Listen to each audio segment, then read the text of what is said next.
Hello there, everybody, and today we're going to be reading some creepy pastas. So I'm here on creepypasta.com and I'm going to press random story. And then we're going to read it and see how scary it is. And it's probably not. The advert's scary because it's just full of adverts. I picked up a hitchhiker. This was January 21st, 2019. Strange and Unexplained by Blair Daniels. Hitchhikers. Hitchhiking, premonitions, psychic, strangers, and the unexplained. So, here we go. I was driving through rural New Jersey when I saw him. A hitchhiker standing by the side of the road, surprisingly well dressed, black suit, slicked black hair, and a narrow briefcase. Now, I know I shouldn't pick up hitchhikers, but I'm 6'4", 230 pounds, with all kinds of hunting equipment in the back of my truck.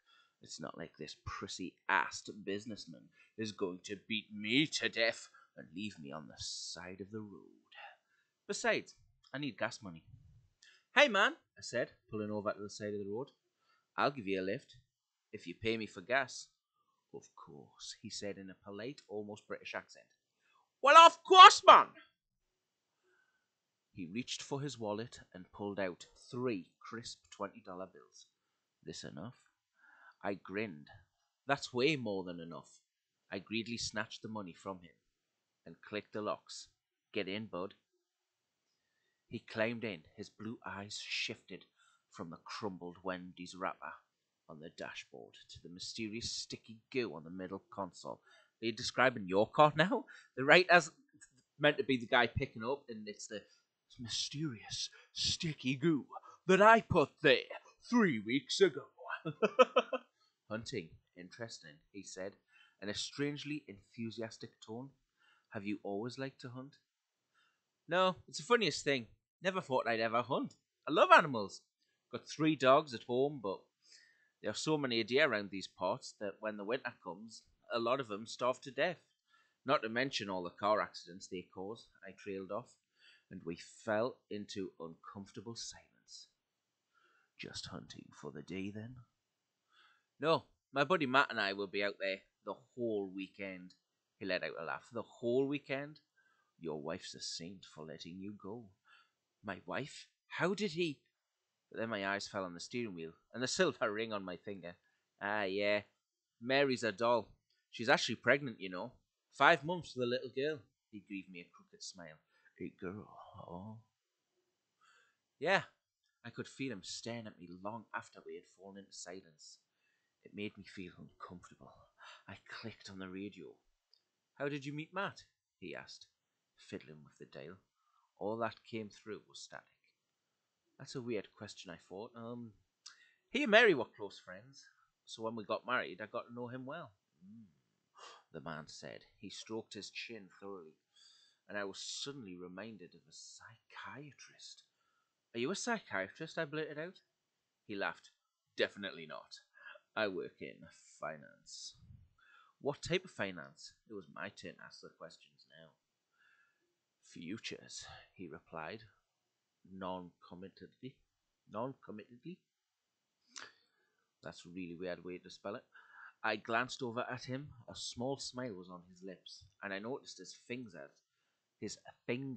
had gravitated from his lap to the briefcase at his feet. My heart began to pound. Click. Click. He undid the case and creaked it open. What's in your briefcase? I asked. Work. What kind of? His long fingers disappeared into the darkness of the case. He was pulling something out. My body began to seize up.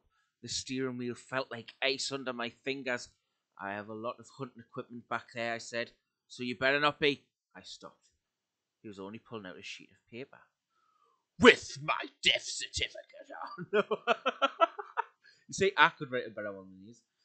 For a few minutes, he was quiet reading the paper, initially and silently, as if his life depended on it. His fingers slid over it. That's not the sound paper makes. Yeah, Get your finger, go over some paper. Scratch. His finger slid over it as they traced the text. Then he slipped it back into the case and snapped it shut. What was he reading? I thought. But before I could get the question out, he turned towards me. I could barely see his face in my peripheral vision, but I knew he was staring at me. But you could see he smiled ages ago. Staring at me for minutes on the end. Then he broke the silence. Don't go hunting, he said, his ice blue eyes boring into me. What? Turn the car around and go home to Mary. What? She needs you. He paused. Madeline needs you. I pulled. Pulled? I paled? No idea. I never told him we were going to name our baby Madeline. How did you? He's going to make it look like an accident, he said, his voice gravely and halting. Just a simple hunting accident. The most punishment he'll endure is 35 minutes in the police station writing out his statement. But let me off at that diner up ahead. I like their Cobb salad very much. Matt's going to kill me. What are you talking about? He turned to me, eyes wide. What are you talking about? About what you just said. All I said is I'd like to let me off at the dinner, please. He pointed to the exit curving off the highway. You're going to miss it if you don't slow down. With a shaking hand, I clicked on my blinker, pulled off the next exit into the parking lot. My heart pounded in time with the click, click, clicks of the cooling engine. Thank you for the ride, he said, pulling in his briefcase out with him. Have a good drive, will you? I couldn't speak out a reply before the door slammed shut. I didn't believe him, but my nerves were too shot to continue the trip. Either I texted Matt that I was sick, turned around and went home to Mary. Mary was thrilled. Matt was disappointed. A little too disappointed, if you ask me. A month later, after ignoring most of Matt's calls and texts, which became increasingly frequent and desperate, I heard faint thumping noises at the door.